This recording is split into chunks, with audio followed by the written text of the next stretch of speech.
제 나이는 올해로 쉰이고 지난 4월에 재혼했습니다. 십수년 전 30대 젊은 나이에 남편과 이혼했고 아들과 딸까지 전부 제가 맡아서 키우게 되었어요. 이혼한 남편은 양육비는커녕 제 인생의 발목이나 잡지 않으면 다행이었고 저 혼자서 돈 버느라 나가서 일하랴 어린 두 아이들을 뒷바라지하랴 정신없이 바쁘게 살다 보니 어느덧 제 나이가 50이 넘었습니다.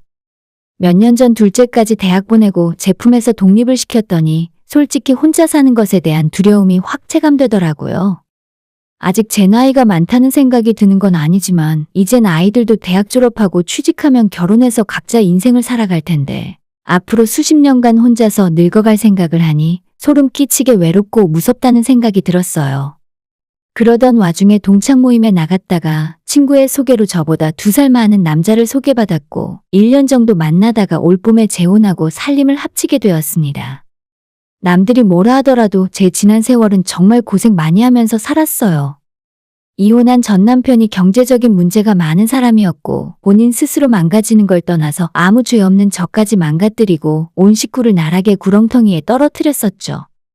다행히 제가 병원이 2개 있는 건물 1층에 작은 약국을 운영하고 있는 약사라서 자식들을 길바닥에 나앉게 하진 않을 수 있었는데 만에 하나라도 제가 경제적 능력이 없는 사람이었다면 어떻게 되었을지 상상조차 하기 싫어집니다. 전 남편은 본인이 가지고 있는 능력에 비해 욕심이 너무나 많은 사람이었어요. 결혼할 때까지만 해도 공공기업에 다니고 있는 착실한 사람이었는데 어느 날 갑자기 확실한 사업 아이템을 찾았다며 한순간에 사표를 내고 사업을 시작해버렸습니다. 그때가 첫째를 임신하고 있을 때였는데 솔직히 너무 불안해서 말리고 싶었죠.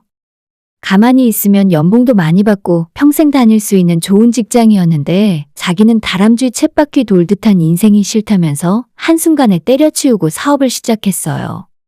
정부 일거리를 받아내서 크게 성공할 수 있다고 호언장담을 하더니 사업 시작하고 딱 3년 만에 그동안 모아놓은 돈 다 까먹고 1억이 넘는 빚까지 생기고 망했습니다.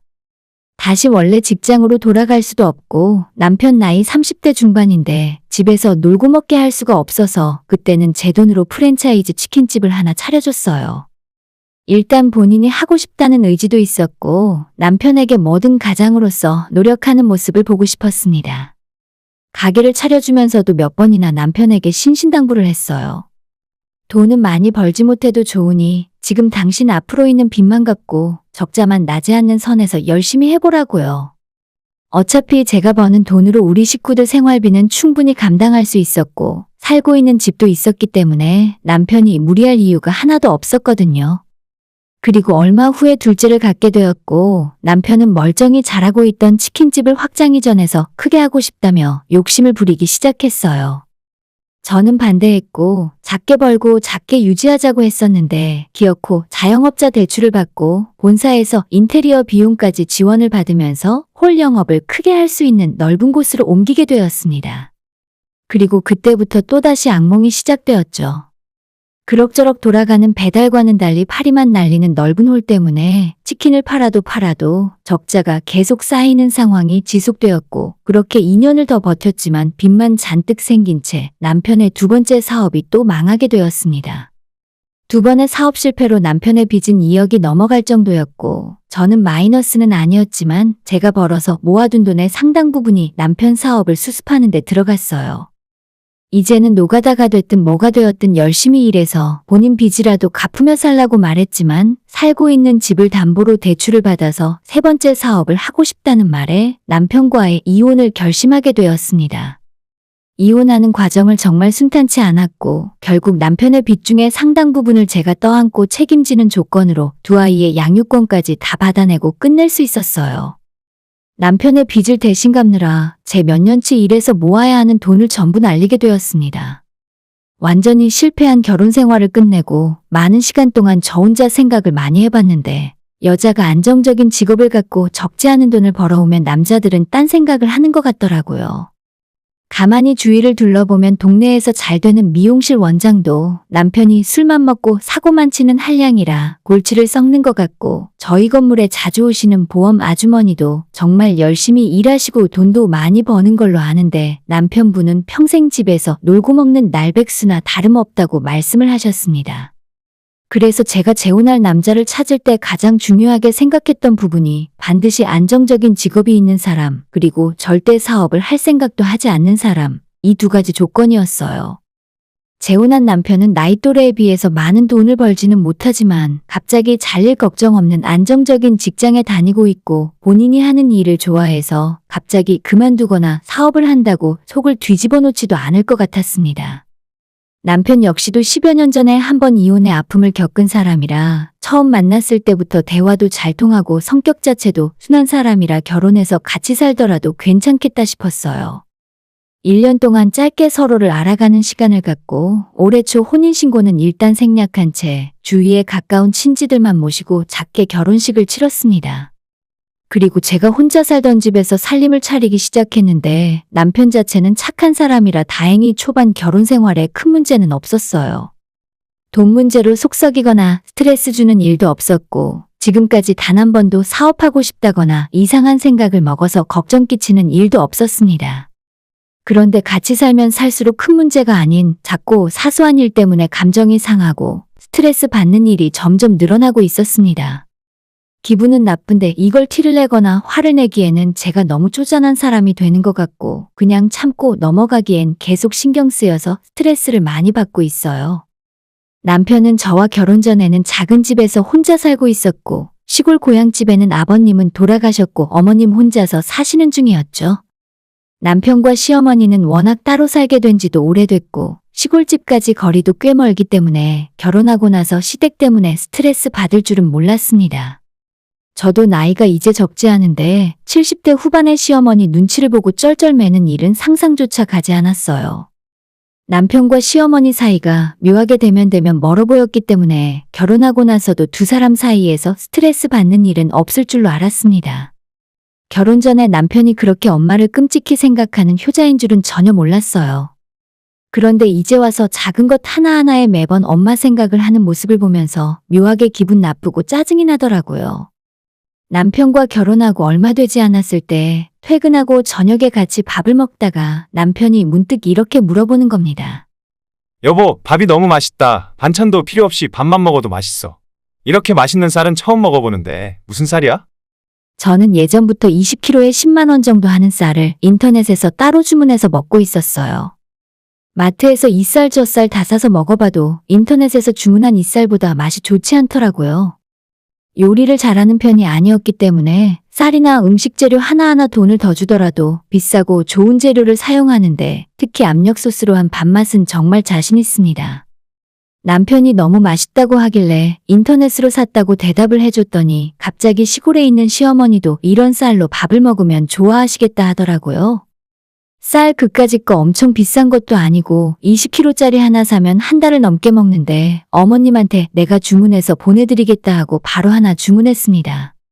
며칠 후에 시어머니가 잘 받았고 밥이 너무 맛있다는 말을 전해 듣고 기분이 나쁘지 않았어요. 그런데 보름이 지났을 때 시골 어머님 댁에 쌀이 다 떨어졌다면서 한 번 더 주문을 해달라며 남편이 부탁을 해왔습니다. 벌써 20kg를 다 드셨다고? 어머님 혼자 사시는데 무슨 밥을 그렇게 많이 해 드셔? 남편 말로는 그 쌀이 너무 맛있어서 주변 이웃들한테도 조금 나눠주고 쌀을 가지고 방앗간에서 떡도 해서 드셨다 하더군요. 속으로 그 좋은 쌀로 왜 떡을 해 드시나 싶어 이해가 가진 않았지만 쌀이 없다고 하니 제가 다시 주문해서 보내드렸습니다. 그 이후로 지금까지 한 달에 2번 정도 쌀을 계속 사서 보내고 있어요. 20kg면 남편이랑 제가 매일 밥을 지어 먹어도 한 달 동안 다 못 먹는 양인데 시골에 늙은 어머님 혼자서 그 많은 쌀을 다 어떻게 소비하시는지 이해를 못하겠습니다. 그것 말고도 제가 쓰는 화장품이 좋아 보이면 엄마한테 하나 사드리고 싶다 하고 로션이나 영양크림도 저보고 주문해달라고 합니다. 제가 이 나이에 남편 하나 보고 결혼했지 시어머니한테 잘 보일 생각은 전혀 없어서 어머님 선물 드릴 거면 당신이 직접 사서 보내드리라 했더니 자기는 그런 거 할 줄 모른다고 하네요. 인터넷으로 물건 살 줄도 모르고 택배 보낼 줄도 모르니까 무조건 저보고 사서 보내달랍니다. 처음엔 쌀로 시작했는데 로션 화장품으로 늘어나더니 이제는 시어머니 댁에 휴지가 떨어져도 저보고 인터넷으로 사서 주문해달래요. 우리 엄마 영양제 좀 보내드리자. 요즘 관절이 많이 안 좋으신 것 같아. 한 번 주문해서 보낼 때마다 3만 원, 5만 원, 어떻게 보면 큰돈은 아닌데 이게 자꾸 쌓이고 당연하다는 듯 저한테 부탁하는 모습이 너무 짜증나더라고요. 예전부터 쭉 알고 지내서 시어머니와 정이라도 쌓여 있었다면 좋은 마음으로 할 수도 있겠지만 제 입장에서는 처음 보는 사람한테 자꾸 제 돈과 시간을 쓰는 게 싫었습니다. 남편이 직장에서 받는 월급이 280만 원 정도였고 결혼 전에는 시어머니한테 매달 30만 원씩 용돈을 드리고 있다 했어요. 그래서 당연히 결혼하고 나서도 똑같이 30만 원을 드릴 거라고 생각했습니다. 이 나이에 결혼해서 돈 관리를 어떻게 해야 할까 고민을 많이 하다가 원래 제 집에서 같이 살게 된 거고 제가 훨씬 경제적으로 좋은 상황이니 남편에게 매달 100만 원씩 내 이름으로 적금을 붓고 나머지는 당신 알아서 쓰라 하고 신경 안 썼어요. 두 사람 생활비는 전부 제 돈으로 하게 됐지만 사실 혼자 살 때랑 남편이랑 같이 살게 되면서 생활비 차이가 엄청나게 크진 않더라고요. 먹던 밥상에 밥 한 그릇 더 올라왔을 뿐이고 매달 쓰는 세제나 샴푸 같은 것도 크게 부담이 늘지는 않았습니다. 그래서 남편이 주는 100만 원은 고스란히 통장에 적금을 해두었고 남편 입장에서도 나머지 돈 180만 원 정도면 시어머니 용돈 드리고 나머지는 본인이 여유 있게 쓰면서 살 수 있을 거라 생각했죠. 하지만 불과 얼마 전에 남편은 갑자기 요즘 자기 용돈이 너무 부족한 것 같다면서 매달 제게 주는 100만 원을 50만 원으로 줄여도 되냐 물어보더라고요. 뭐? 당신 용돈이 너무 적다고? 어머님한테 용돈 보내고 150만 원은 남을 거 아냐? 그걸 한 달에 다 쓴단 말이야? 대체 돈 쓸 곳이 어디 있나 싶어서 깜짝 놀랐는데 남편은 그게 아니라 결혼한 뒤로 시어머니한테 매달 100만 원 이상 보내고 있다고 대답했어요. 어머님이 연세가 있기 때문에 나라에서 받는 돈이 조금 있다고 알고 있었고 혼자 사시면서 일주일에 이틀 사흘씩 일당으로 생활비를 벌고 있다고 들었습니다. 그렇게 버는 돈이 한 달에 100만 원 정도인데 남편이 주던 용돈 30만 원이랑 합치면 어머님 혼자서 먹고 사는데 문제는 없을 정도였어요. 하지만 저희가 결혼하고 난 뒤에 남편은 어머님에게 보내는 돈을 100만 원으로 크게 늘렸고 그 이유를 들어보니 이젠 더 이상 어머님이 일을 다니지 않으신다 하더라고요. 새 며느리가 돈도 잘 벌고 부자라서 이젠 힘들게 일을 하지 않으시겠대요. 그래서 남편이 어머님에게 생활비로 100만 원씩 보조를 해드리고 있었고 그것 외에 추가로 돈이 필요하다고 하실 때마다 10만 원, 20만 원씩 더 드리고 있었나 봐요. 당연히 남편 본인이 쓸 용돈은 부족해졌고 혼자 참다 못해 저한테 자기 용돈을 늘리겠다는 소리를 하게 된 겁니다. 솔직히 남편이 주는 100만 원은 있어도 그만 없어도 그만이에요.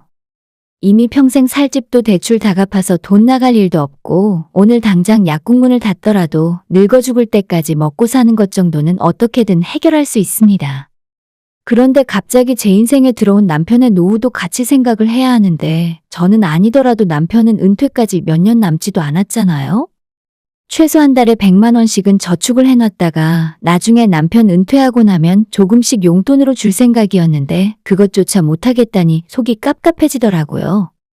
애초에 이 결혼을 내가 왜 했나 싶고 아이들 다 독립시키고 나니 혼자 살게 된 외로움과 두려움에 정상적인 판단을 못했던 것 같았습니다. 남편과 결혼을 하면 그 사람 하나만 신경 쓰면 되는 게 아니라 시어머니까지 같이 따라온다는 걸 너무 쉽게 생각했던 것 같아요. 이대로라면 제가 시어머니 돌아가실 때까지 계속 신경 쓰고 챙겨드려야 하고 노후 준비 없이 은퇴해버리는 남편까지 먹여 살려야 할 판이었습니다. 그렇게 생각을 했더니 갑자기 저희 아이들에게 너무나도 미안한 마음이 들었어요. 제가 지금까지 아이들에게 못해준 것이 정말 많아요. 먹고 살아야 한다는 이유로 제대로 쉬지도 못하고 약국 문 열고 일을 하는 바람에 아이들 한참 예민한 중고등학교 때 가족끼리 해외여행 한번 갔다 온 적이 없었습니다. 두 아이들 아직 시집장가도 못 보냈는데 남편과 시어머니가 내 재산을 다 가져다가 써버리면 나중에 우리 아이들한테 줄 것이 없을 것 같았어요. 생각이 이 정도까지 되니까 이 나이에 재혼한 것 자체가 후회되고 할 수만 있다면 시간을 되돌리고 싶었습니다. 이런 생각에 혼자 스트레스를 받으며 괴로워하고 있었는데 눈치 없는 남편이 또다시 저한테 어머님 집에 쌀 떨어졌다고 주문 좀 해달라 하더군요. 당신은 언제까지 나한테 그런 심부름 시킬 거야? 매달 어머님한테 보내는 쌀이며 화장품에 이런저런 약이랑 영양제까지 하면 내가 수십만 원씩 더 보내드리는 거 알아? 갑자기 제가 화를 내자 남편은 황당하다는 듯 저를 쪼잔한 사람으로 몰아갔습니다. 너 돈 잘 벌잖아. 겨우 그런 푼돈 때문에 화내는 거야? 있는 사람이 더 하다더니 진짜 쪼잔하네. 그 말 듣고 결혼 생활을 하루라도 더 하고 싶지 않아졌습니다. 남편에게 어차피 우리 혼인신고도 안 했는데 남남이나 마찬가지라며 내가 왜 당신 엄마를 내 돈으로 챙겨야 하냐고 따져 물었죠. 그리고 남편에게 여기서 끝내고 헤어지자 했고 하루라도 빠르게 내 집에서 짐을 싸서 나가라고 말을 했습니다.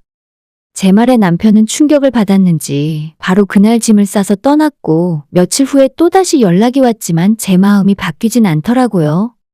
차라리 남은 인생을 외롭게 혼자 살고 말지 두모자 뒷바라지를 하면서 살고 싶진 않았습니다. 제 아이들에게도 내가 생각을 잘못했고 지금은 후회하고 있다 이야기했어요. 혼인신고를 하지 않아서 이혼 절차를 진행할 것도 없어 다행이지만 애초에 일을 벌이지 않았으면 이런 후회도 안 했을 텐데 싶었습니다. 앞으로 다시는 재혼할 생각 없고 아이들만 생각하며 조용히 살 겁니다. 혼자 사는 게 아무리 힘들고 외로워도 마음 안 맞는 사람과 억지로 사는 것보다는 훨씬 낫겠더라고요. 오늘의 사연은 여기까지입니다. 구독과 좋아요, 알람 설정 부탁드려요. 다들 행복하시고 좋은 하루 되세요.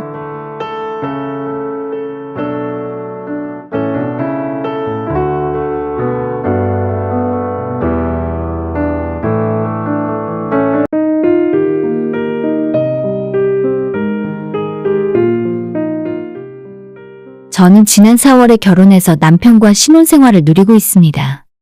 결혼한 지 얼마 되지도 않았고 좋은 일만 가득해야 할 신혼인데 벌써부터 이런 사연을 보내게 되어 마음이 너무 좋지 않네요.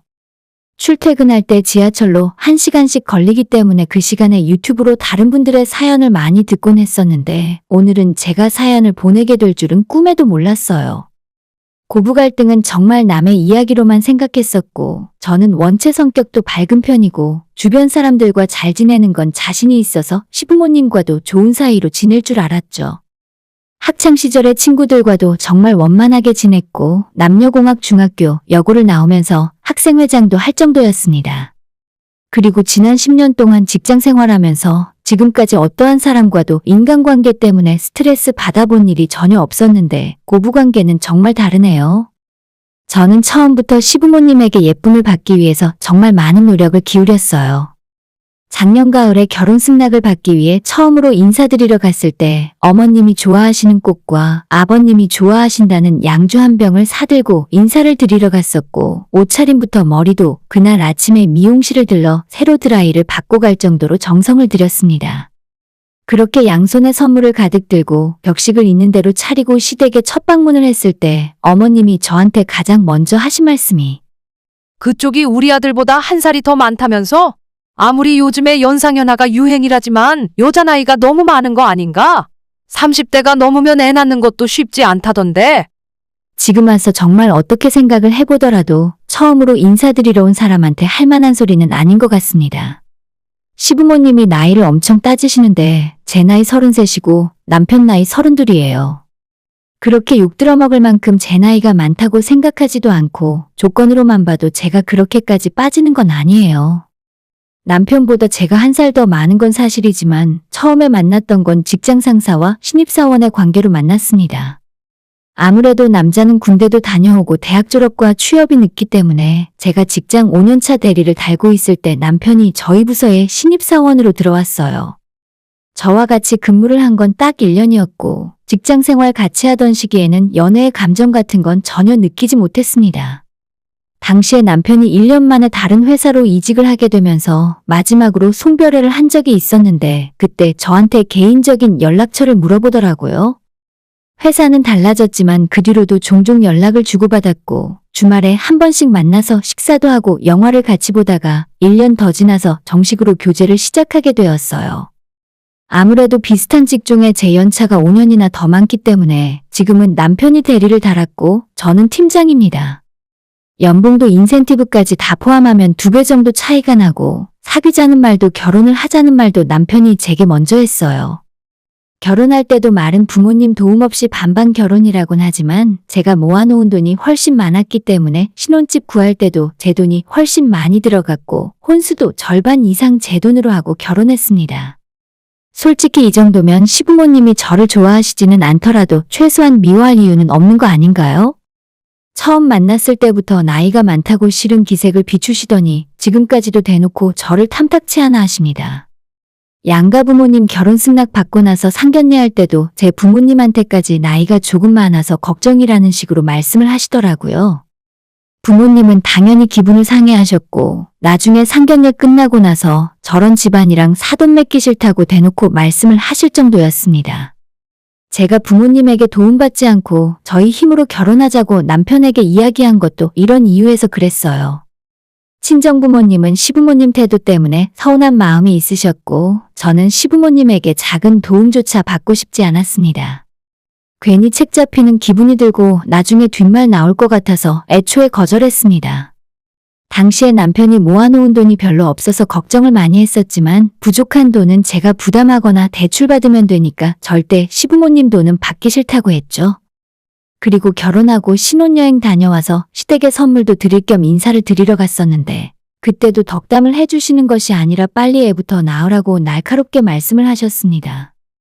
너 나이를 생각해. 여자 나이 30이 넘으면 순식간이다.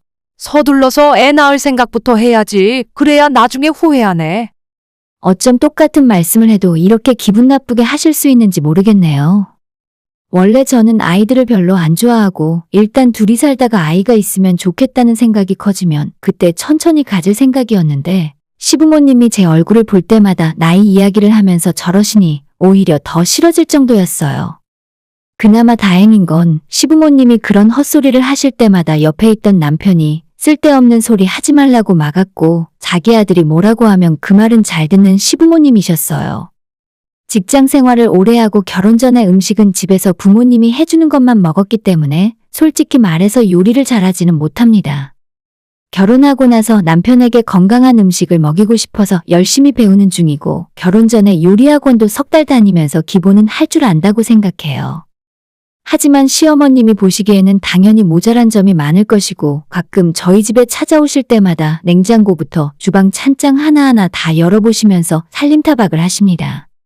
냉장고만 봐도 너희들이 평소에 뭘 먹고 사는지 알만하다. 배달 음식만 시켜 먹지 말고 너가 직접 만들어서 먹여라. 반찬 만들 줄 모르면 나한테 이야기를 하던지 내가 해서 보내주면 되는데. 제가 하는 살림도 마음에 안 들고 시부모님 오신다고 해서 제가 차린 식탁도 전부 마음에 들지 않아 하셨습니다. 애초에 이 정도까지 시부모님에게 미움받을 만한 행동을 한 적이 없는데 뭐 때문인지 미운 털이 단단히 박혀서 상황이 바뀌질 않았어요. 저 나름대로 이런 불편한 관계를 풀고 잘 지내보고 싶어서 괜히 아버님, 어머님께 안부 연락도 자주 드렸고 주말이 되면 일부러 찾아가서 시부모님을 모시고 식사를 같이 하는 자리도 자주 만들었습니다. 요즘 며느리들은 결혼하면 시부모와 소닥보듯 하고 지낸다는데 어차피 제가 결혼해서 한 가족이 되었는데 그렇게까지 하고 싶진 않더라고요. 어떻게든 잘 지내보려고 나름대로 노력을 많이 했지만 전혀 마음을 열지 않는 시부모님을 보면서 저도 포기해야 하나 생각이 들었습니다.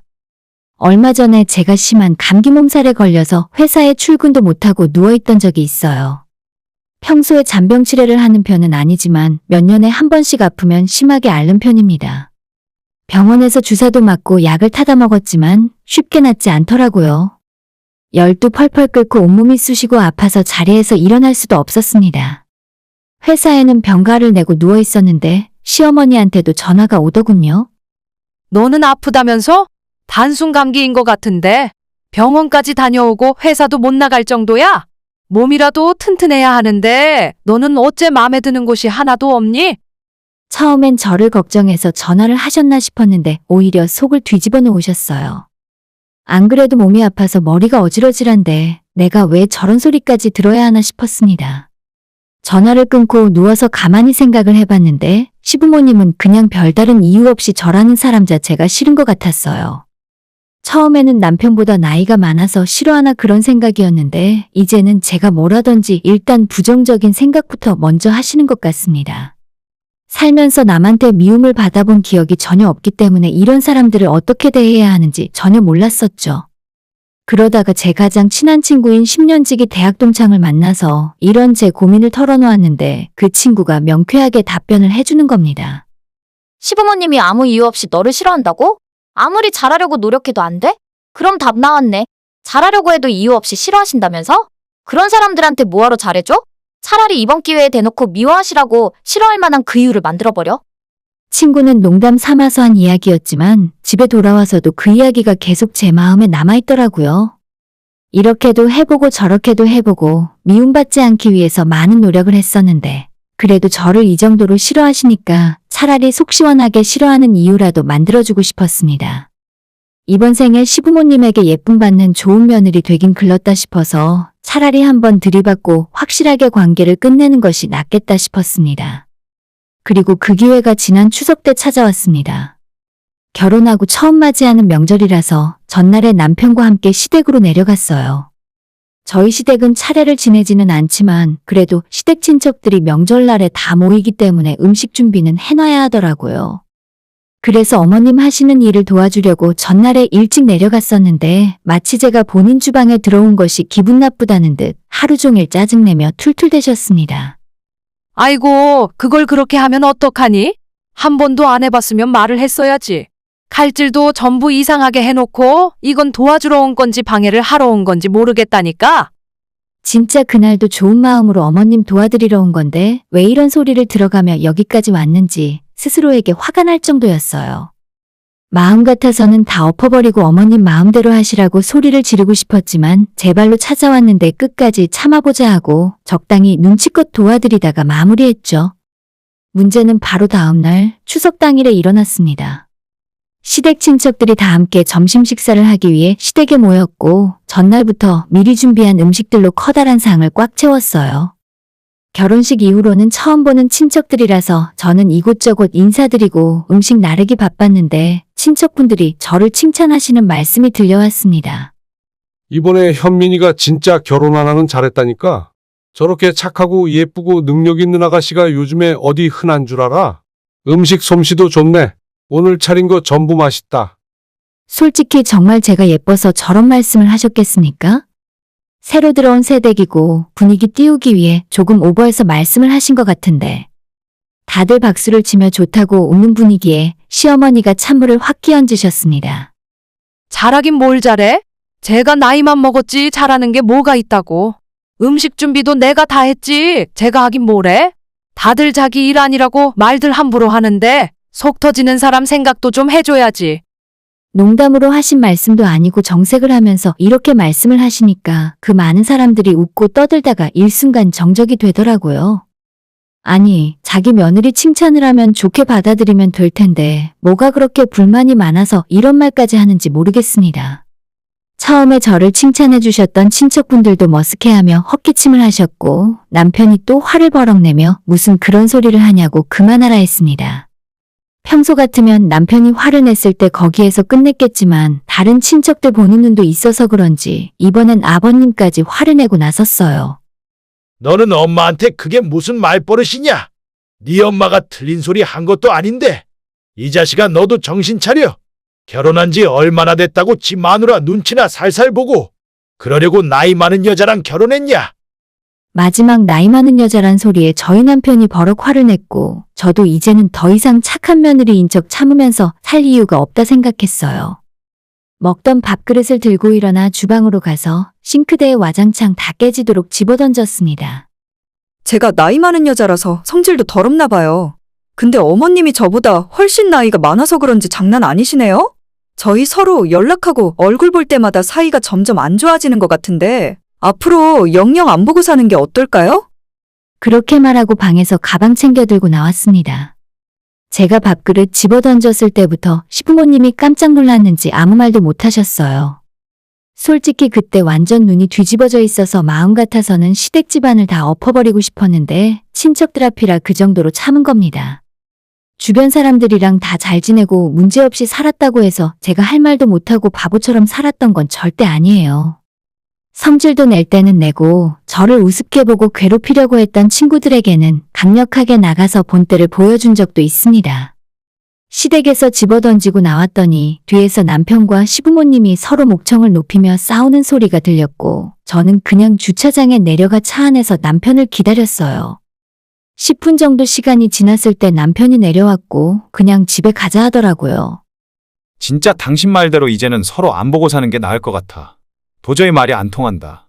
나도 이젠 우리 부모님이 왜 저러는지 모르겠어. 그렇게 남편과 함께 돌아왔고 저는 다신 시댁에 가지 않기로 했어요. 친구의 말대로 시부모가 저를 아무 이유 없이 싫어하시니까 이번 기회에 앞으로 저를 싫어하실 정당한 이유를 만들어드렸습니다. 저는 나이도 많고 요리도 잘 못하고 시부모한테도 막 나가는 싸가지 없는 며느리니까요. 추석 이후로 지금까지 시부모님에게서 어떠한 연락도 없고 앞으로도 제가 먼저 안부 연락조차 드릴 생각이 없네요. 요즘 세상에 서로 안 맞으면 안 보고 사는 게 맞는 것 같습니다. 굳이 때마다 찾아가서 싫은 소리 듣고 서로 스트레스 받을 필요 없잖아요. 저는 정말 지금까지 후회 없을 정도로 노력도 해봤었고 아무리 잘 지내보려고 해도 노력으로 안 되는 게 있다는 것도 깨달았습니다. 제가 남편보다 많은 나이를 노력한다고 해서 줄일 수 있는 것도 아닌 것처럼 어머님, 아버님이 저를 싫어하시는 마음을 돌릴 수도 없다고 생각해요. 앞으로도 저를 평생 싫어하시면서 사셨으면 좋겠고 저도 그럴 겁니다. 시댁에 아쉬울 것도 전혀 없으니 안 보고 사는 게 오히려 속 편하네요.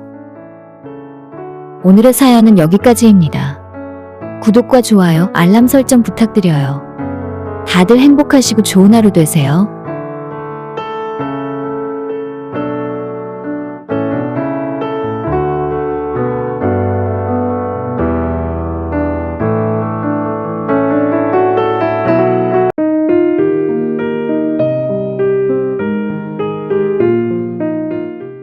결혼한 지 1년 조금 넘은 신혼부부입니다. 남편과 맞벌이하면서 살림까지 배워나가느라 여간 힘든 게 아니네요. 결혼하기 전까지는 부모님 집에서 계속 살았기 때문에 솔직히 집안일은 거의 다 부모님이 해주셨어요. 저도 가족의 일원이니 설거지를 하거나 청소를 하긴 했지만 대부분 엄마가 해주셨고 저희 집 빨래와 쓰레기 분리수거 담당은 아빠였습니다. 이렇게 28년 동안 편하게 살다가 결혼하고 남편이랑 둘이 살게 되면서 하나부터 열까지 제가 직접 하지 않으면 아무것도 굴러가지 않는다는 걸 알게 되었어요.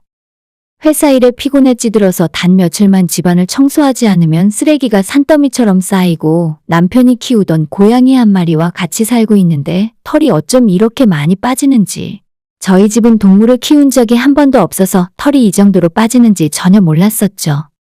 어느 날 퇴근하고 집에 돌아왔는데 거실에 못 보던 공이 굴러다녀서 손으로 집어들었더니 소파 밑에서 고양이 털이 공처럼 뭉쳐서 돌아다니더라고요.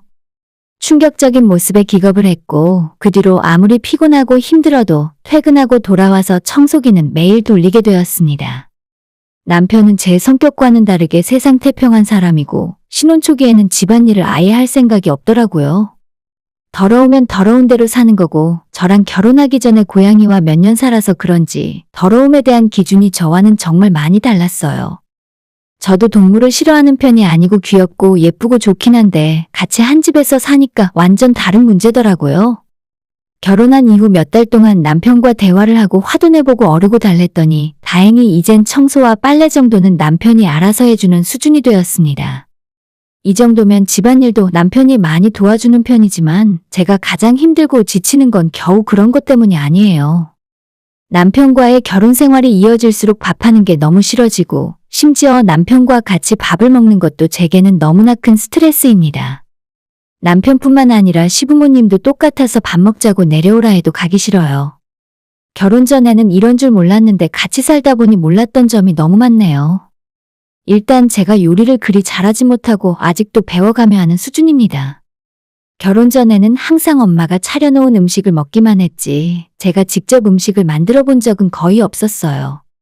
밥하고 찌개 끓이고 반찬 만드는 것 하나하나 결혼하고 나서 배워가며 하기 시작했고 그나마 다행인 건 요즘 유튜브만 틀면 모든 음식 만드는 방법이 자세하게 정리가 되어 있기 때문에 어떤 요리든 금방 뚝딱뚝딱 만들어낼 수 있었습니다.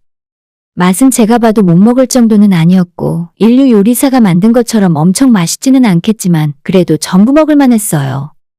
남편이 키도 크고 덩치도 큰 편이라 어딜 가든 2인분 정도는 기본으로 먹는 사람이라서 처음엔 밥을 해주는 것이 즐거웠어요.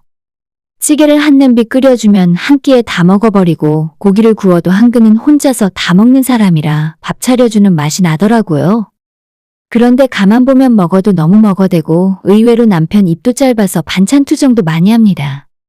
최대한 다양한 식사를 해주고 싶어서 이런저런 반찬들을 만들어주면 자기가 좋아하는 건 한 번에 다 먹어버리고 조금 싫어하는 반찬이 나오면 손도 대지 않았어요. 이것저것 먹여보려고 해도 다 큰 남자가 어찌나 편식이 심한지 야채나 나물은 절대 먹으려 하지 않더라고요. 그래서 남편 좋아하는 고기 반찬을 만들어 놓으면 한 번에 있는 대로 왕창 먹어버려서 음식이 나만 하는 꼴을 못 봤습니다. 매일 몇 끼니 새로운 반찬을 할 수도 없고 장조림 같은 오래 두고 먹을 수 있는 밑반찬을 만들어 놓으면 정확하게 처음 만들었을 때 한 번만 먹더니 냉장고에 들어갔다 나오면 그 뒤로는 절대 손대지도 않았어요.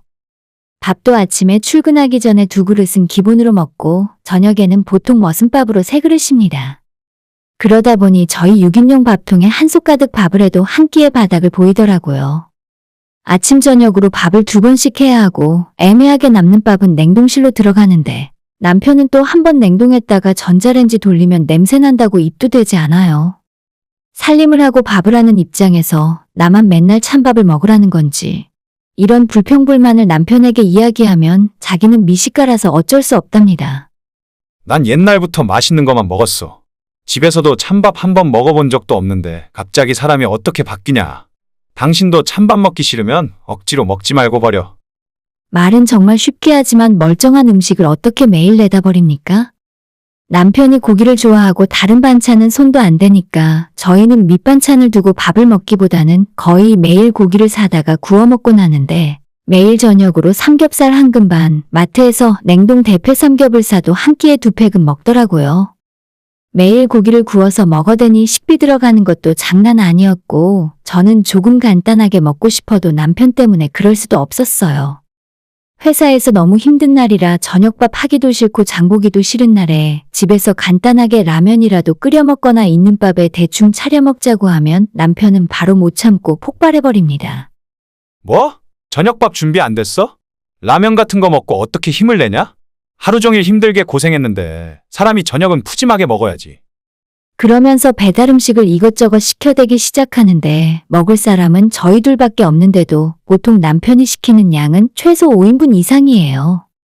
족발 대짜에 막국수도 큰 걸로 추가해서 시키고 거기에 떡볶이나 피자 같은 걸 따로 주문합니다. 식탁에 하나 가득 차려진 음식을 보며 먹기도 전에 질릴 지경인데 남편은 그 많은 걸 꾸역꾸역 다 먹더라고요. 보통 남편이 밥 먹는 시간은 최소 2시간에서 길게는 3시간이 넘게 걸릴 때도 있는데 매일 밥 먹을 때 소주 2병 정도는 반주로 곁들입니다. 술을 마시니까 식사가 오래 걸리는지 오래 식사를 하다 보니 술을 많이 마시는 건지는 모르겠지만 제 입장에서는 그런 곤욕이 없어요. 저녁은 간단하게 차려서 먹고 빠르게 설거지하고 정리해놓고 누워서 쉬고 싶거든요. 보통 퇴근하고 집에 와서 저녁 밥상 차리면 7시가 넘는데 남편이 밥을 다 먹고 나면 10시에 가깝습니다. 그 시간에 뒷정리하고 치우다 보면 하루가 아무 의미 없이 지나가는 것 같아서 너무 스트레스 받고 짜증나요. 남편은 자기가 밥을 먹을 때 제가 옆에 계속 있어주길 원하기 때문에 먼저 자리를 뜨고 일어날 수도 없습니다. 저는 아무리 천천히 먹어도 30분이면 식사가 끝이 나고 식탁에 우두커니 앉아서 남편 먹는 모습 보고 있는 것이 시간 낭비처럼 느껴져서 남편에게 알아서 천천히 먹고 뒷정리까지 해달라 했더니 자기는 혼밥하는 게 세상에서 가장 싫다네요. 내가 쓸쓸하게 혼자 밥 먹으려고 결혼했어? 끝까지 같이 먹어달라는 것도 아니고 옆에 있어달라는 게 어려운 일이야? 진짜 너무하네. 제가 먼저 자리에서 일어나기라도 할라치면 남편이 대놓고 기분 나빠하는 바람에 그 꼴 보기 싫어서라도 앉아있게 되더군요. 잘 먹는 것도 좋고 오래 먹는 것까지도 이해해 줄 수 있는데 어차피 저는 먹어봐야 얼마 먹지도 못하는 걸 미련하게 식탐 부리는 모습은 너무 꼴 보기 싫었습니다. 돼지고기 목살 넣고 김치찌개를 한 냄비 끓여 놓으면 밥을 다 먹고도 술안주 한다면서 찌개 안에 있는 돼지고기를 전부 골라 먹어요. 다음 날 아침에 다시 끓여 먹으려고 보면 고기는 하나도 없고 국물과 김치만 있습니다. 그리고 남편이 술 마시면서 젓가락으로 하도 휘적거려서 다시 먹기에는 비위가 너무 상해요. 피자를 한번 먹으려고 해도 라지 2판은 시켜야 하고 저는 겨우 2쪽 먹을 때 혼자 나머지를 다 먹습니다. 치킨도 무조건 2마리, 양념이랑 후라이드 반반인데 남들은 한 마리에 반반이지만 저희는 한 마리씩 시켜서 2마리예요. 2마리를 시켰으니 닭다리는 4개가 오는데 포장 뜯자마자 후라이드에서 하나, 양념에서 하나, 닭다리 2개를 자기 앞접시에 덜어놓고 눈 깜짝할 새 먹어치웁니다. 제가 한 조각 먹기도 전에 다리 2개를 다 먹고 그 뒤로 제 눈치를 슬슬 보면서 나머지 남은 다리 2개도 하나씩 가져가더라고요. 난 원래 다리 별로 안 좋아하니까 당신 다 먹어. 하도 남편이 식탐 부리고 제 눈치 보는 꼴이 보기 싫어서 일부러 저는 다리 안 먹습니다. 친구들이랑 같이 치킨을 먹거나 친정부모님이랑 먹을 때는 그래도 하나는 먹었는데 남편이랑 같이 먹을 때는 먹을 것에 집착하는 모습이 너무 꼴보기 싫어요. 대체 왜 저럴까 싶었는데 결혼하고 신혼여행 다녀와서 시댁에 인사드리러 내려가 보니 대충 답이 나오더군요. 시부모님 2분 모두 먹는 거에 진심인 분들이시고 식구들끼리 서로 양보하거나 배려하는 것 없이 각자 자기 먹기 바쁩니다. 식당에 가서 음식이 나오면 어느 정도 먹기 전까지는 대화도 없어요. 사람이랑 밥을 먹는 게 아니라 마치 가축들이 염을 먹는 것처럼 보입니다. 그 자리에 제가 껴서 밥을 먹다 보면 체할 것 같고 그래서 이제는 시댁 내려가기도 싫어요. 저희 집 상황이 이렇다 보니 한 달에 식비로 쓰는 돈만 150만 원 정도 되는 것 같습니다.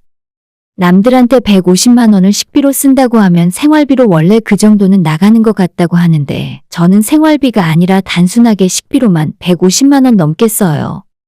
나머지 관리비 공과금 다 합치면 매달 나가는 고정 생활비가 300이 넘는 것 같습니다. 매일 저녁 고기를 한 근씩 구워서 먹고 주말마다 남편이 배달 음식을 시켜 먹는데 사실 150이면 제가 정말 아껴서 쓰는 거라 생각해요. 얼마 전에 남편에게 우리 생활비를 너무 많이 쓰는 것 같다고 앞으로는 조금 아꼈으면 좋겠다고 돌려서 이야기했더니 남편이 뻔뻔하게 한다는 소리가 식비 좀 그만 쓰라더군요. 내가 생각해도 좀 그런 것 같더라. 당신 손이 너무 커서 식비를 많이 쓰니까 생활비가 모자란 거야. 앞으로 우리 식비부터 좀 줄여보자. 진짜 어이가 없어서 정말. 밥상에 올라오는 반찬은 2번 이상 먹자고 하면 젓가락도 대지 않고 고기 없이 밑반찬으로 대충 상을 차리면 인상 팍 쓰면서 치킨 배달을 시키는 사람이 누군데 속이 얼마나 뻔뻔하면 저한테 그 화살을 돌리는지 모르겠습니다. 가끔 주말 저녁에 입맛 없다고 족발이나 탕수육 같은 게 먹고 싶다고 해서 배달을 시키면 5인분은 좋기 넘는 양을 주문하고 식탁에 잔뜩 늘어놓아요. 한참 정신없이 먹다가 자기 배가 어느 정도 차면 저보고 한다는 소리가 우리 부부는 밥을 먹어도 너무 많이 먹는 것 같다 하더라고요.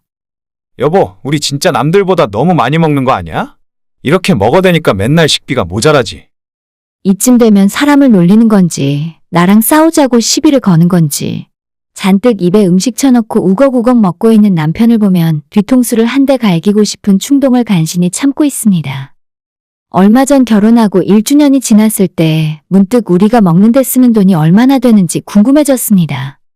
생활비로 쓰는 카드값을 확인하기 시작했는데 화장지나 세탁세제 같은 생필품도 생활비 카드로 같이 쓰긴 하지만 저희가 쓰는 돈의 90%는 먹는 데 들어가는 돈입니다. 지난 1년치 카드값을 전부 더해봤는데 2,500만 원이 훌쩍 넘었어요. 그동안은 매번 3만 원, 5만 원 이렇게 돈을 쓰니까 생활비로 얼마나 낭비하고 있는지 정확하게 감이 오지 않았는데 두 사람 1년 식비로 2,500만 원을 썼다고 하니 정신이 아찔해질 정도였어요.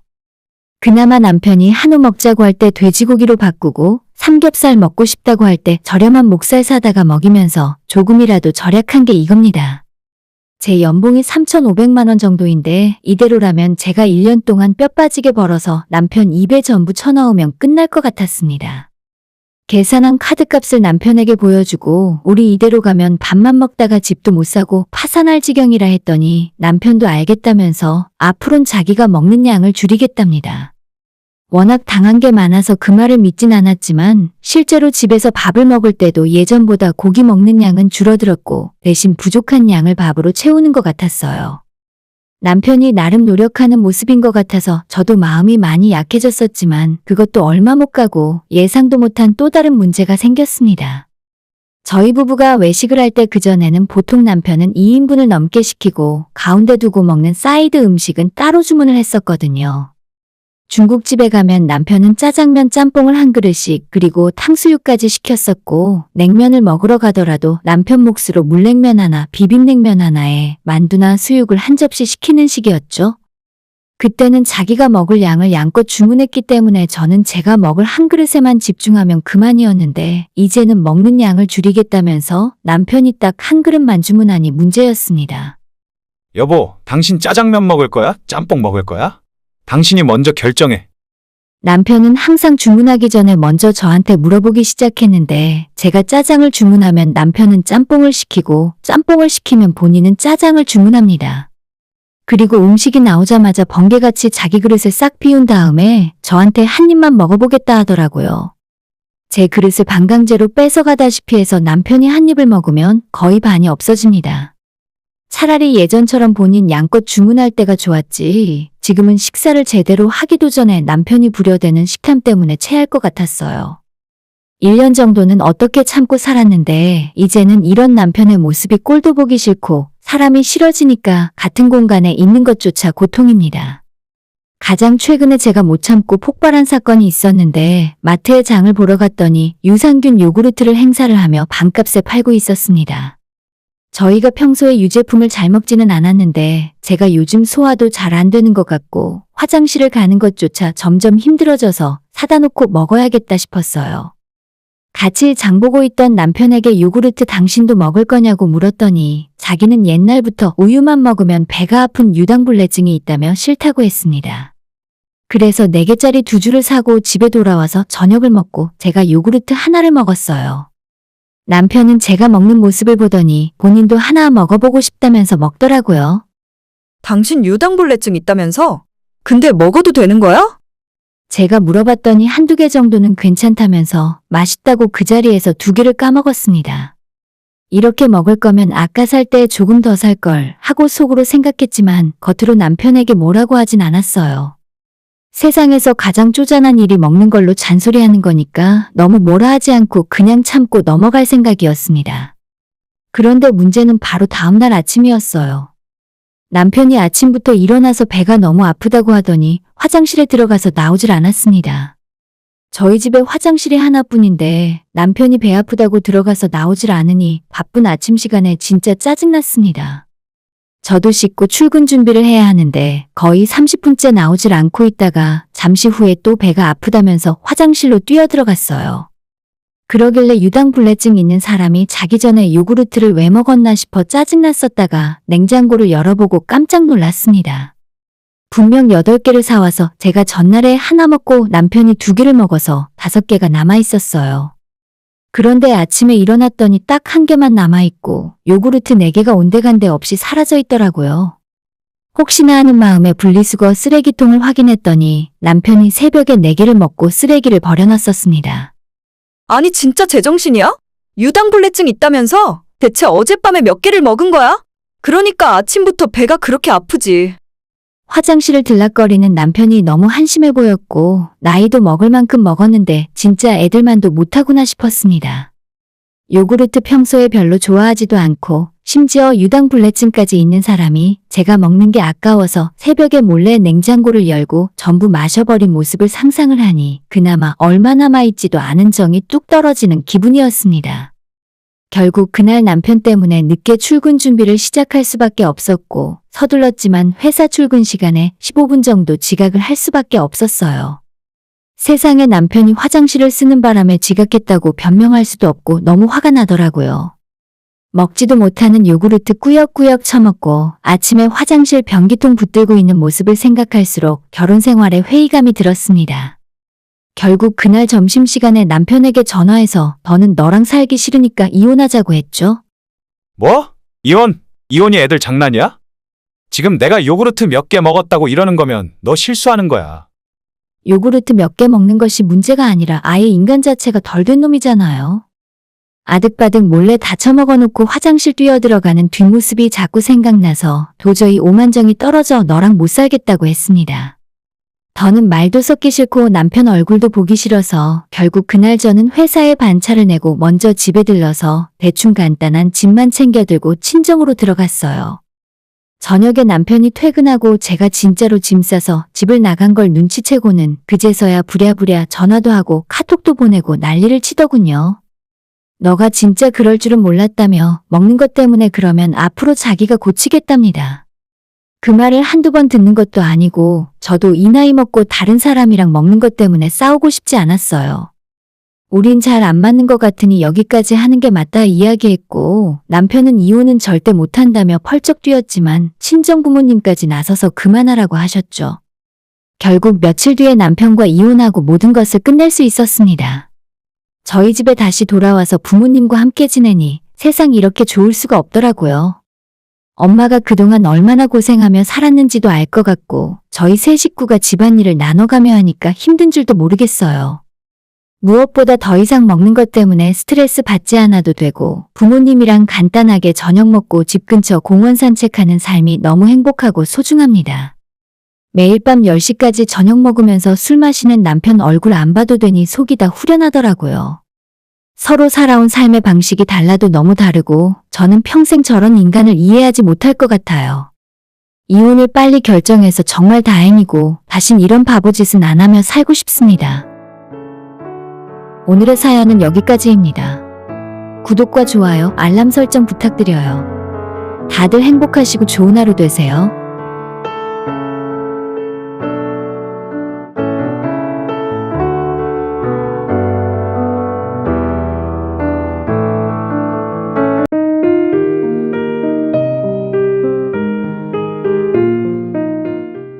결혼 6년 차 30대 중반의 여자입니다. 이번 일이 있기 전까진 제 결혼 생활이 계속 평탄할 줄 알았어요. 남편과 저와의 사이가 좋은 건 당연하고 심지어 양가 부모님들까지 보기 드물 정도로 서로 연락도 종종 하시면서 친하게 지내셨거든요. 힘든 일이 있어도 온 식구들끼리 도와가며 잘 지내는 모습에 나 진짜 다른 건 몰라도 결혼 하나만큼은 정말 잘했구나 생각하며 살았습니다. 원래 사돈끼리 연락하고 가끔 기회가 있으면 다 같이 모여서 식사까지 하는 일은 정말 드문 경우라는데 저희는 부모님들끼리 잘 지내서 정말 좋았어요. 제가 결혼하고 2년 정도 지났을 때 시댁에 경제적으로 문제가 생겼었고 20년 넘게 장사하신 가게를 하루아침에 폐업할 위기를 맞았던 적이 있었거든요. 정확하게 어떤 일이라고 자세하게 말하면 주변에 눈치채는 분들이 있을까봐 곤란하고 아버님이 10년 넘게 물건을 받고 있었던 거래처가 명절을 앞두고 물건 대금을 성금으로 잔뜩 받은 뒤에 연락을 끊고 야반도주를 한 일이 있었어요. 추석 명절 대목이라서 시부모님도 수천만 원어치 물건을 미리 주문을 해두었었고 더 많은 양을 주문하면 물건 대금을 할인해준다는 말에 욕심을 부려 여윳돈을 전부 끌어다 물건을 주문해두고 입금을 하셨다고 해요. 하지만 약속했던 물건은 제때 오지 않았고 전화 연락도 받지 않아서 직접 찾아갔더니 이미 창고가 텅텅 비어있고 사무실도 싹 철수를 해버린 상황이었죠. 저희 시부모님뿐만 아니라 그 지역에 장사하시는 분들 중에 여러 명이 사기를 당해서 그 피해 금액만 수십억이 넘어갔습니다. 하필 명절 대목을 앞둔 상황이라 그 피해 금액은 상상 초월이었고 뒤늦게 경찰에 신고했을 때는 이미 사기꾼들이 해외로 출국해버린 뒤라더군요. 며칠 뒤면 명절인데 가게에 물건도 없고 돈도 하나도 없는 상황이라 발등에 불이 떨어졌는데 그때 시부모님이 너무 스트레스를 많이 받아서 그냥 폐업하고 장사를 완전히 포기할 생각까지 하고 계셨습니다. 결국 추석 내내 영업을 하지도 못하고 시부모님 두 분 모두 머리를 싸맨 채 누워버리셨어요. 너무 안타까운 일이었고 저희가 추석 때 어머님 댁으로 내려갔더니 연휴가 끝나면 가게를 정리하고 접을 생각이라 하시더라고요. 이젠 사람도 못 믿겠고 이번 일로 손해가 너무 커. 다시 예전처럼 복구할 수 있을지도 모르겠고 그냥 장사 그만하려고. 시아버님의 기운 없는 모습을 보며 제 마음이 너무 좋지 않았습니다. 집에 돌아와서 남편과 상의를 하고 어떻게든 도와드릴 방법을 찾았는데 저희가 하필이면 그로부터 2달 전에 신혼집 전세 계약 갱신을 하면서 그때까지 모아둔 4천만 원을 전부 전세금 올려주는데 사용해버렸어요. 심지어 집주인이 5천을 올려달라고 하는 바람에 1,000만 원은 은행에서 대출까지 받아야 했죠. 이런 상황이라 여윳돈도 없고 마음은 굴뚝 같은데 저희가 가진 돈이 없으니 막막하더라고요. 남편이 직장인 신용대출이라도 받아서 돈을 마련해드려야 하나 고민까지 하고 있었는데 그때 시댁 사정을 전해들은 저희 친정부모님이 선뜻 도움을 주시기로 하셨습니다. 아무리 그래도 일단 장사는 계속하셔야지. 그런 일로 한 번에 무너지면 안 돼. 시아버님 계좌번호 좀 나한테 보내줘라. 부모님이 갑자기 나서는 모습을 보며 저도 깜짝 놀랐고 바로 다음날 아버님 가게 통장으로 2천만 원이라는 거금을 송금하셨습니다. 그 돈이 시부모님이 사기당한 금액에 비하면 절반 정도밖에 안 되는 돈이지만 다시 가게에 물건을 들이고 장사를 시작할 수 있는 목돈이었죠. 애미야, 너 살림을 어떻게 하는 거니? 네? 갑자기 무슨 말씀이세요? 인터넷 정수기 약정 끝난 지가 언젠데 여태 77만 원 손해보고 살았다. 77만 원이라뇨? 자세히 말씀해 주세요, 어머님. 인터넷 가입 가전 렌탈 대리점 아정당에 전화 한 통이면 인터넷 TV 최대 47만 원, 정수기는 최대 30만 원, 전부 다 하면 최대 77만 원까지 설치 당일에 받을 수 있어. 쓰던 요금 그대로 새 제품의 지원금까지 받을 수 있는데 안 할 이유가 없지. 에이, 어머님. 요즘 그런 거 믿으면 안 돼요. 아정당은 매달 10,000명 이상 신규 가입하는 국내 가입자 수 독보적 1위 대리점이야. 지금까지 누적된 후기가 2만 개도 넘는다 얘. 알뜰폰도 전화 한 통에 쓰던 번호 그대로 개통할 수 있다니까. 어머, 지금 당장 전화해서 상담 받아야겠어요. 365일 밤 10시까지 언제든 편하게 상담 가능한 아정당. 이 영상 보시고 17만 아정당 유튜브 채널 구독만 해도 100만 원 상당의 최신형 휴대폰 증정 이벤트 참여할 수 있으니 꼭 구독하시고 경품도 노려보세요. 친정부모님이 경제적인 여유는 있으신 분들이지만 다른 사람도 아니고 얼굴도 몇 번 본 적 없는 사돈관계인데 선뜻 그런 큰 돈을 내어주실 줄은 예상 못했어요. 시부모님은 처음엔 받을 수 없다며 펄쩍 뛰시다가 저희 부모님과 전화통화를 몇 차례 하시고는 고마운 마음으로 받아서 잘 쓰시겠다고 하셨죠. 이자 같은 건 안 줘도 되고 1년 후부터 매달 조금씩 갚는 조건으로 빌려주셨습니다. 그렇게 시부모님은 친정부모님에게 빌린 돈으로 명절 연휴가 끝나자마자 다시 장사를 시작하셨고 열심히 사시는 분들이라서 돈 빌리고 2년 만에 원금 2천만 원을 모두 다 갚을 수 있었죠. 처음 약속대로 이자는 전혀 받지 않으셨지만 시부모님도 그냥 넘어갈 수는 없다면서 마지막 남은 원금을 갚는 날에 백화점 상품권 100만 원어치를 친정부모님께 선물로 보내셨어요. 남편과 제가 사이좋게 사는 것만 해도 결혼 생활에 큰 행복인데 양가 부모님들까지 한마음으로 잘 지내시는 걸 보며 내가 진짜 결혼 하나는 잘했구나 생각하게 만들었습니다. 그 일을 계기로 양쪽 부모님들끼리 종종 안부 전화도 하시게 됐고 2-3달에 한 번씩은 따로 만나셔서 식사도 같이 하는 사이가 되었어요. 친정부모님은 저희와 가까운 곳에 사시지만 시부모님은 다른 지역에서 사시는데 왕복 3시간 정도 걸리는 거리를 오가며 만나시더라고요. 저희 두 사람의 결혼으로 어른들끼리 또 다른 인연이 생겼구나 싶어 기분이 너무 좋았고 앞으로도 계속 이렇게 화목하게 사는 것 말고 제가 바라는 건 없었습니다. 친정부모님에 대해서 이야기를 좀 드리자면 아빠는 은행에서 근무하시고 정년퇴직을 얼마 안 남겨두고 있어요. 저희 엄마는 구청에서 일하는 공무원이시고 두 분이 열심히 사신 덕분에 항상 경제적으로 부족함 없이 살았습니다. 지금은 살고 계신 집도 대출 없이 소유 중이고 예전부터 노후 준비도 착실하게 해두셨기 때문에 당장 일을 그만두시더라도 먹고 사는데 지장은 없어요.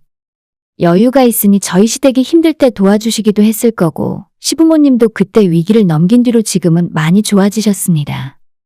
양가 부모님이 친하게 지내다 보니 자연스럽게 저희 부부도 싸울 일이 없었고 고부 갈등이나 장서 갈등이란 말도 남의 일이었죠. 그런데 문제는 얼마 전이었어요. 토요일이라 집에서 쉬고 있었는데 시어머니께 연락이 와서 LA 갈비를 많이 재워놨으니 내려와서 가져가라 하시더군요. 가져다가 너희도 구워 먹고 사돈댁에도 반 나눠서 가져다 드려. 양이 넉넉하니까 한참 두고 먹어도 될 거야. 제가 LA 갈비 좋아해서 시댁 내려가면 어머님이 자주 만들어주셨거든요. 양념에 재워놨다가 식구들 다 모였을 때 구워 먹으면 그만한 것도 없고 어머님이 준비해 놓으실 때 특별히 힘들지도 않아서 정말 자주 먹었습니다. 그런데 하필이면 그날 오후에 제가 친구들과 약속이 있어서 내려가지 못했고 저 대신 남편이 혼자 시댁으로 내려갔다 오게 되었어요. 알겠어. 나 혼자 다녀오지 뭐. 근데 당신 차 타고 갔다 와도 돼? 남편은 평소에도 본인 차보다 제 차를 더 자주 타고 다닐 정도로 좋아했습니다. 제 차는 결혼 전에 남편이 타던 8년 된 소나타고 남편 차는 저희가 캠핑을 좋아해서 작년에 제네시스 GV80 큰 차로 바꿔줬는데 막상 높고 큰 차를 타니까 남편이 멀미가 난다더군요. 낮은 승용차만 평생 탔었는데 높은 차가 어색해서 그런지 훨씬 비싸고 좋은 차인데도 남편은 조금 불편해하고 본인 차를 타기 싫어했어요.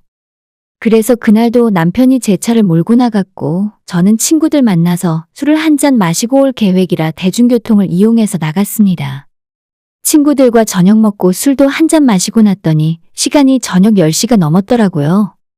집에는 이미 남편이 돌아와 있었고 제가 집에 들어오는 길에 아파트 주차장을 지나오다가 주차되어 있는 제 차 범퍼를 보게 되었는데 누가 긁은 것처럼 흠집이 크게 나 있었어요.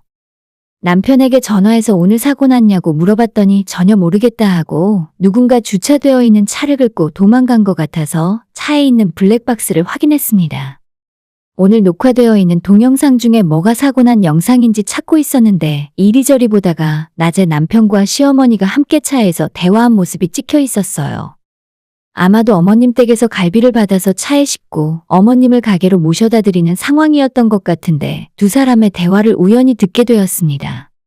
근데 너네 장모는 아직도 그러고 다니니? 진짜 언제쯤 나이값을 하려는지 모르겠다. 환갑도 넘었는데 옷을 그렇게 입고 다니는 건 주책이야, 주책. 지가 공무원이라고 티를 내고 다니는 것도 아니고 나이 먹었으면 나이값을 해야지. 제가 여기에 다 쓰기도 민망할 정도로 어머님이 한참 동안 제 친정엄마에 대한 욕을 하고 계셨습니다.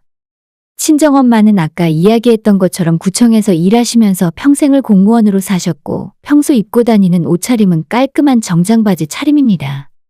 보통 그 나이 때 아줌마들처럼 파마를 하거나 등산복 추리닝 차림이 아니라서 조금 눈에 띄기는 해요. 시어머님도 시장에 있는 가게에서 일을 하시다 보니 평소에 옷차림도 편하게 입으시고 머리도 맨날 파마한 머리를 하시기 때문에 저희 엄마와는 스타일이 완전 반대거든요. 근데 누가 좋고 나쁘고를 떠나서 친정엄마는 엄마만의 스타일이 있는 거고 어머님은 어머님대로 일하실 때 편한 복장으로 입으시는 거잖아요. 한 번도 그런 부분에 대해서 다른 생각을 가져본 적 없는데 갑자기 이런 말을 들으니 기분이 너무 좋지 않고 황당했습니다.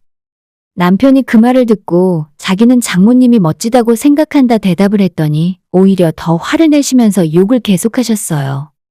그게 멋지긴 뭐가 멋있냐? 허파에 바람만 들어서 정신 빠진 여편네지. 나이를 먹었으면 그 나이에 맞는 차림이 있는 법이야.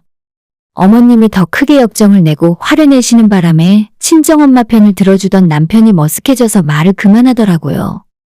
아무리 생각해봐도 저희 엄마가 시모에게 욕을 들어먹을 이유가 없는데 대체 왜 뒤에서 이런 이야기를 들어야 하는지도 모르겠고 저는 그동안 분명히 양가 부모님이 사이좋게 잘 지내는 줄로만 알았는데 속으로 이런 마음을 갖고 있다는 게 충격이었죠. 두 사람의 대화 영상을 핸드폰에 녹화를 해서 집에 올라가자마자 남편에게 보여줬어요. 대체 이게 무슨 일이야? 어머님이 왜 이런 소리를 하셔? 우리 엄마가 어머님한테 뭔가 실수한 거라도 있어? 남편은 영상을 확인하더니 얼굴이 순식간에 창백해질 정도로 크게 놀랐어요. 그러더니 내가 생각하는 그런 건 아니고 자기 엄마도 농담 삼아 한 이야기니까 괜히 문제를 크게 만들지 말았으면 좋겠다 하더라고요. 솔직히 말해서 뒤에서는 나라님도 욕을 한다는데 시어머니가 저희 엄마 뒷담화를 할 수도 있다고 생각합니다. 하지만 어디까지나 뒷담화는 상대방이 끝까지 모르게 해야지 그걸 들키게 된 순간 책임을 피할 수는 없잖아요. 게다가 친정부모님이 그동안 시부모님에게 얼마나 잘해줬는데 뒤에서 이런 소리나 들어야 할 이유가 하나도 없다고 생각합니다. 나 절대 그냥 못 넘어가. 이거 내가 모른 척하면 우리 엄마는 아무것도 모르고 있을 거 아니야. 앞으로도 바보처럼 시어머니 앞에서 웃으면서 만나고 다니실 텐데. 남편도 더 이상 할 말이 없었는지 그냥 자기가 미안하다는 소리만 하더라고요. 이 상황에서 남편이 미안할 게 뭐가 있어요? 남편이 친정엄마 욕을 한 것도 아니고 심지어 말리고 있는데 시어머니가 갑자기 욕을 하신 거잖아요. 그것도 모르고 어머님이 갈비 준다고 해서 하루 종일 기분 좋았던 제가 싫어졌고 바로 다음날 아침에 날이 밝는 대로 남편과 같이 어머님 댁으로 내려갔습니다. 전날에 주셨던 LA 갈비를 손도 대지 않은 채 그대로 다시 챙겨서 들고 갔어요. 아침부터 저희가 집으로 찾아왔고 갈비까지 다시 반납을 하니까 어머님께서 이게 무슨 일인가 싶어 놀라시더군요. 어머님 저 다 들었어요. 저희 엄마한테 왜 그러시는 건데요? 시모는 무슨 소리냐며 딱 잡아떼고 모르는 척을 하다가 결국 제가 녹음된 어머님의 음성을 들려드렸더니 얼굴이 새빨개지면서 크게 당황을 하셨습니다. 아니 그게 아니고 내 말 좀 한번 들어봐. 내가 진짜로 나쁜 마음으로 한 이야기는 아니라. 여기서 어머님이 뭐라고 더 말씀을 하시건 수습이 되진 않았습니다.